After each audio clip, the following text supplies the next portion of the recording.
Porque o mangá está vendendo mais que os quadrinhos americanos, os famosos comics. Recentemente, Pipoca e Nanquim falou sobre isso em um podcast ali do Edson Castro, onde eles apresentaram alguns motivos. Eu gostaria também de trazer aqui alguns outros motivos e discutir com vocês acerca do porquê que o mangá ele está crescendo cada vez mais e os comics eles estão diminuindo. Para você que não me conhece, meu nome é Rafael Loures, eu trabalho com histórias em quadrinhos. Essas daqui são minhas histórias em quadrinhos autorais e hoje a gente vai falar um pouco sobre isso. Eu gosto muito de mangá, gosto muito também dos quadrinhos americanos, mas uma coisa eu tenho que admitir: os mangás eles estão crescendo porque eles têm bons motivos para crescer, que eu acho que as histórias em quadrinhos americanas, da Marvel, da DC, entre outras, estão deixando muito a desejar, e eu falo isso porque eu gosto de história em quadrinhos. E aqui vai alguns motivos. O primeiro motivo, que muita gente, inclusive listou no próprio comentário do vídeo, eu gostaria até aqui de trazer, que é péssima cronologia sem sequência. Eu não sei se você já foi nas livrarias e viu ali onde fica os mangás. Você for ver os números, a numeração tá do 1 até o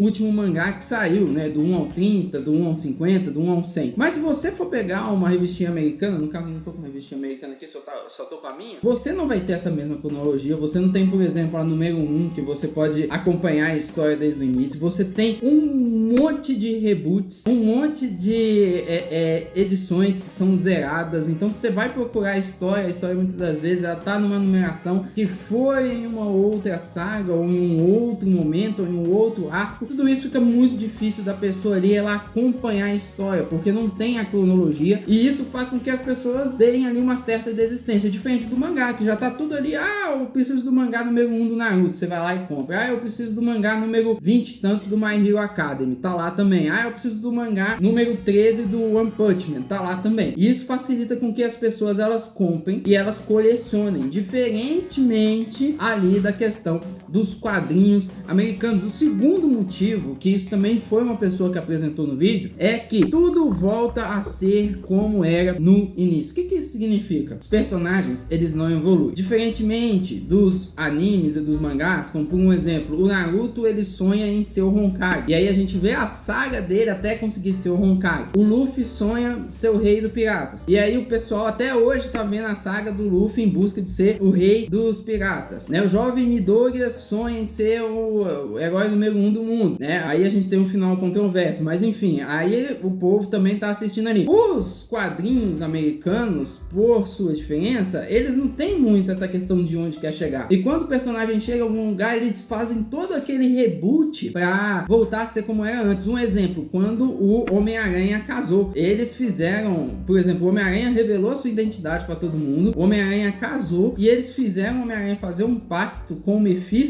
pra simplesmente voltar a tudo ser como era antes, e inclusive eles até descasaram o Homem-Aranha. Recentemente a gente teve um exemplo na DC também, que foi o Renascimento, que foi o Batman. O Batman tava prestes a casar com a Mulher Gato, ia trazer uma evolução muito legal pro personagem. Do nada eles inventam que era tudo um plano do Bane, e o Batman não acaba casando com a Mulher Gato e tudo volta a ser como era antes. Isso desanima o leitor se sente desanimado, porque o personagem ele nunca chega em lugar nenhum, sempre volta àquele status quo, aquele ponto de partida, e sempre parte dali e nunca muda. O terceiro motivo é que a visão do personagem depende do autor. Ou seja, quando a gente tem um mangá, a gente tem a visão do personagem sendo a mesma até o fim. Então, por exemplo, o Luffy é sempre o Luffy, o Jovem Midori é sempre o Jovem Midori, a Anya é sempre a Anya. Mas só que quando você pega os comics americanos, a visão, por exemplo, do Super-Homem vai depender do autor. A visão do Homem-Aranha vai depender do autor. A gente tem um exemplo disso no cinema. Zack Snyder lançou o filme dele do Super-Homem. É um filme muito diferente do filme do James Gunn, que ele lançou também do Super-Homem. Ou seja, é visão diferente dos mesmos personagens. E isso também custa público, porque às vezes o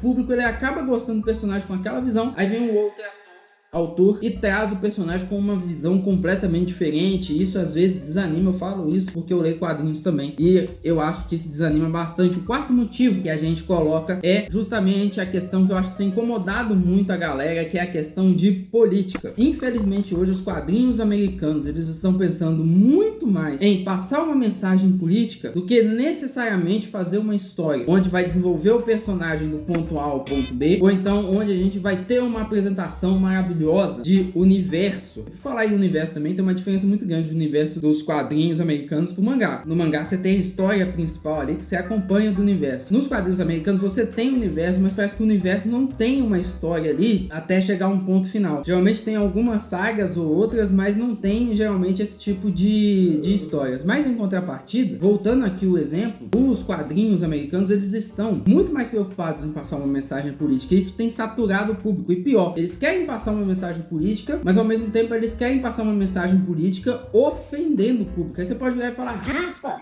os quadrinhos sempre foram políticos, vide X-Men. o X-Men, por um exemplo, você tem sim um viés político nele, mas se você for parar pra pensar, na época mais antiga que a gente lia X-Men, o pessoal tava preocupado com histórias, e tinha histórias que nem viés político tinha, às vezes era só o herói derrotando o vilão e todo mundo gostava. Hoje o pessoal tá simplesmente deixando a história pra lá e simplesmente só querendo panfletar a politicagem, e isso tem cansado o público, diferentemente dos mangás que estão preocupados em passar pra gente a história ali do personagem, como que o personagem se tornou o Hokage, como que o personagem se tornou o jogador de futebol mais o melhor do mundo, e a história do universo. Isso eu acho muito bacana, isso tem chamado o público, porque a história, ela quer fazer com que você tenha ali uma certa fuga da realidade e entre em mundo fantásticos. E se você quer entrar em mundo fantásticos também, tá cansado dos quadrinhos americanos, mas ainda gosta de gibi, e se você também gosta de mangá, eu quero apresentar as minhas histórias em quadrinhos aqui. Supermanos e Warrior são histórias em quadrinhos com perspectiva cristã, são super-heróis cristãos com uma seguinte pergunta: se existissem heróis cristãos no Brasil, será que eles continuariam sendo cristãos? Aqui a gente tem os Supermanos que ficam sem fazer missões durante algum tempo, mas aí algo acontece que une eles novamente,